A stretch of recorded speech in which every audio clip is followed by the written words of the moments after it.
কিন্তু আপনাদের সাথে শেয়ার করব মজাদার টমেটো ভর্তার রেসিপি। একদম সহজ একটা রেসিপি। টমেটো ভর্তা ভাতের সাথে খেতে দারুণ লাগে। তো চলুন দেরি না করে শুরু করে দিই রেসিপিটা। আসসালামু আলাইকুম বন্ধুরা, কেমন আছেন? আশা করি প্রত্যেকে ভালো আছেন। তো আজ শুরু করব টমেটো ভর্তার রেসিপি একদম সহজে। তো চলেন দেখে নিই। এখানে কিছু টমেটো আমি চাকা চাকা করে নিয়েছি। তো টমেটোগুলো ধুয়ে সুন্দর করে পরিষ্কার করে এভাবে চাকা চাকা করে কেটে নিতে হবে। দেখতেও কিন্তু মাশাআল্লাহ, টমেটো কিন্তু এখন শীতের সময় অনেক অনেক টমেটো কিন্তু পাওয়া যাবে। আর টমেটো ভর্তা খেতে কিন্তু দারুণ লাগে এই শীতে, একটু হালকা ঝাল ঝাল করে। তো চলুন চুলাতে চলে যাই।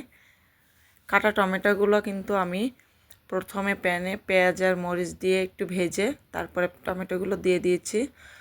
আর এখানে টমেটোগুলো দেওয়ার পরে ঠিক এভাবে উল্টিয়ে পাল্টিয়ে হালকা পোড়া পোড়া করে সিদ্ধ করে নিতে হবে। আপনি চাইলে একটা ঢাকনা দিয়েও দিতে পারেন, কিন্তু টমেটো নরম থাকার কারণে আমি এখানে ঢাকনাটা এখন দিচ্ছি না।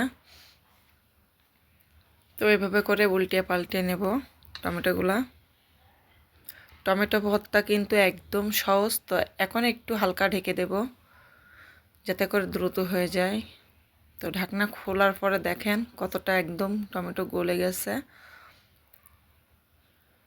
তো এভাবে করে কিন্তু টমেটোগুলো আমি ঘেটে ঘেটে নামিয়ে নেব।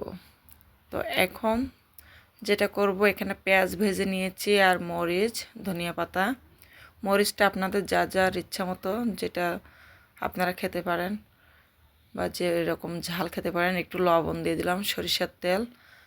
তো এখন আমি এই ভর্তাগুলো মাখিয়ে নেব, হাত দিয়ে খুব সুন্দরভাবে চটকিয়ে মাখিয়ে নেব।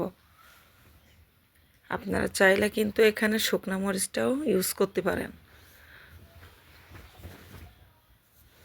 তো এভাবে করে চটকিয়ে মাখিয়ে নিচ্ছে পেঁয়াজটার।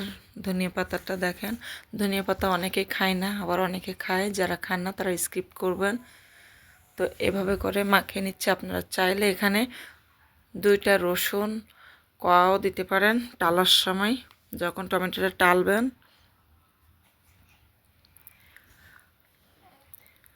টমেটো কিন্তু এভাবে পুড়িয়েও ভর্তা করা যায়, এতে ভর্তার মধ্যে দারুণ একটা স্মোকি ফ্লেভার আসবে, খুব সুন্দর লাগবে। টমেটো ঠান্ডা হয়ে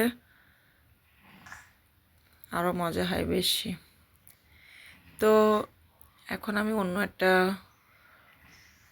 প্লেটে উঠিয়ে নিচ্ছি অল্প একটু টমেটো।